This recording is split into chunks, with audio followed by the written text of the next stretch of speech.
యుద్ధం ప్రభావం వంటింటిపై పడుతోంది. యుద్ధం కారణంగా వంట గ్యాస్ సంక్షోభం నానాటికి ముదురుతోంది.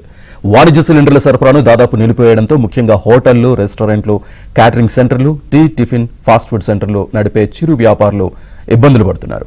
తెలుగు రాష్ట్రాల్లో సగానికి పైగా హోటళ్లు మూతపడ్డాయి. టిఫిన్లు, కాఫీ రేట్లు కూడా పెరిగిపోయాయి. టిఫిన్లపై 20, కాఫీలపై ₹5 వరకు అదనంగా చెల్లించాల్సి వస్తోంది. అటు గ్యాస్ సిలిండర్ల కోసం వినియోగదారులు బారులు తీరి కనిపిస్తున్నారు.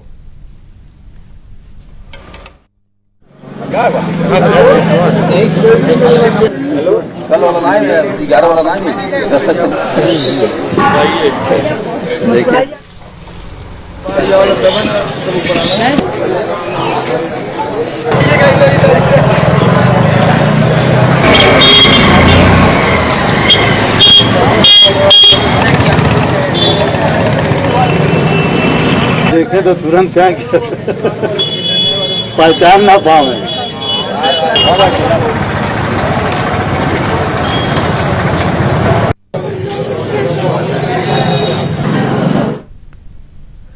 గ్యాస్ సరఫరా తగ్గడంతో కొంతమంది వాణిజ్య సిలిండర్లను బ్లాక్లో విక్రయిస్తున్నారు. చిన్న చిన్న వ్యాపారులు కట్టెలపోయి బొగ్గులను ఆశ్రయిస్తున్నారు. కొంతమంది వ్యాపారాలను తాత్కాలికంగా మూసేస్తున్నారు. స్విగ్గీ, జొమాటోలు దాదాపుగా నిలిచిపోయాయి.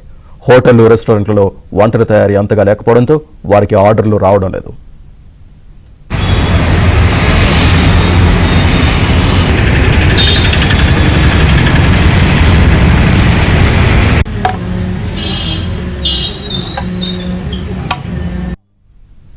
గృహ అవసరాలకు గ్యాస్ సిలిండర్ల సరఫరాలో ప్రస్తుతానికి ఎలాంటి ఇబ్బంది లేదని కేంద్ర, రాష్ట్ర ప్రభుత్వాలు చెబుతున్నా వినియోగదారులు ముందు జాగ్రత్తగా బుకింగ్స్ చేస్తున్నారు. సిలిండర్లు డెలివరీ అయ్యే వరకు వేచి చూడకుండా నేరుగా గ్యాస్ ఏజెన్సీలకు క్యూ కడుతున్నారు. ఆన్లైన్లో ఇబ్బడి ముబ్బడిగా బుకింగ్స్ చేస్తూ ఉండడంతో ఒత్తిడి పెరిగిపోయి సర్వర్లు పనిచేయడం లేదని గ్యాస్ ఏజెన్సీల నిర్వాహకులు వాపోతున్నారు.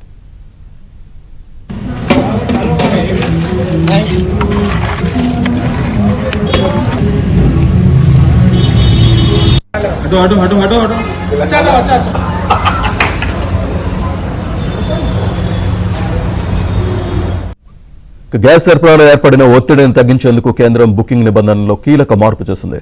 ఇప్పటికే 2 సిలిండర్ల మధ్య బుకింగ్ వ్యవధి 21 రోజుల నుంచి 25 రోజులకు, గ్రామీణ ప్రాంతాల్లో 45 రోజులకు పెంచుతున్నట్లు ప్రకటించింది.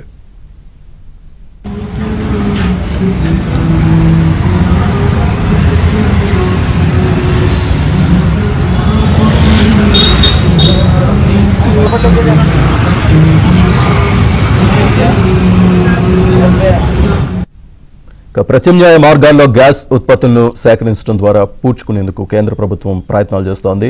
ఎల్ఎన్జీ ఉత్పత్తులతో బయలుదేరిన 2 కార్గోలు త్వరలోనే భారత్కు చేరుకోనున్నాయని కేంద్రం తెలిపింది. మరోవైపు గ్యాస్ ప్లాంట్లు, డిస్ట్రిబ్యూషన్, రవాణా వ్యవస్థల వద్ద భద్రతను పెంచాలని ఆదేశించింది.